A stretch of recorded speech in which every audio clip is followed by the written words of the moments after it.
अस्सलाम वालेकुम। मेरा नाम डॉक्टर सोफिया महर बाजवा है। आज की इस वीडियो में मैं ख़ुसूसन बात करूंगी आईवीएफ प्रेगनेंसी और मिसकैरेज के बारे में। आईवीएफ एक बहुत मुश्किल तरीका इलाज होता है और एक स्ट्रेसफुल तरीका इलाज होता है अमूमन कपल्स के लिए। और आईवीएफ प्रेग के बाद प्रेगनेंसी हो जाना एक कपल के लिए बहुत खुशगवार खबर होती है।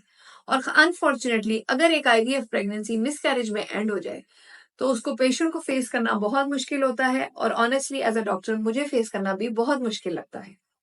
तो हम बात करेंगे कि आईवीएफ प्रेगनेंसी का मिसकैरेज के साथ क्या ताल्लुक है, क्या आईवीएफ की वजह से मिसकैरेज होता है या इसमें आप क्या कर सकते हैं।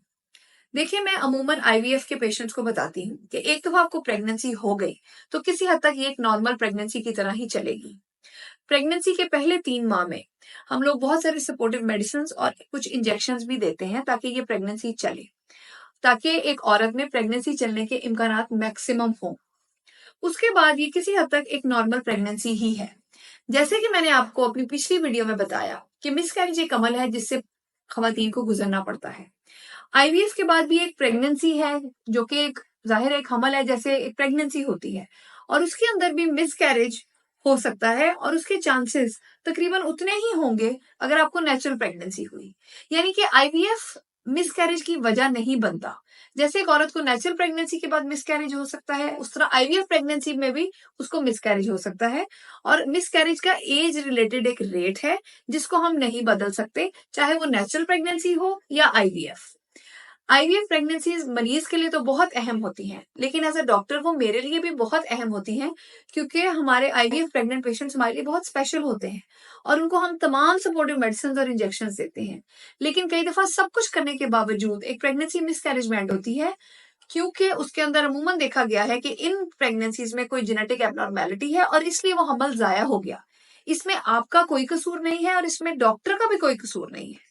एज रिलेटेड रेट मैंने डिटेल में अपनी पिछली वीडियो में बताया था, लेकिन इस वीडियो में मैं उसको रिपीट करूंगी, क्योंकि आईवीएफ के लिए अमूमन जो खवातीन आती हैं उनकी एज रिलेटिवली थोड़ी सी ज्यादा होती है। अगर एक औरत की उम्र जो आईवीएफ करवाती है 30 से 34 के दरमियान में है तो तकरीबन 15% चांस होगा कि उसको मिसकैरेज हो जाए। अगर एक औरत की उम्र जो आईवीएफ करवाती है उसकी 35 से 39 ईयर्स के दरमियान में उसकी एज है तो 25% चांस है कि मिसकैरेज होगा। यानी कि अगर वैसी 4 खवातीन को प्रेगनेंसी हो तो उनमें से एक का मिसकैरेज हो जाता है। और अगर एक औरत की उम्र 40 से 44 के दरमियान में है तो 50% चांस है कि मिसकैरेज हो जाएगा। और अगर एक औरत की उम्र 45 से ज्यादा है तो 90% चांस है कि मिसकैरेज हो जाएगा।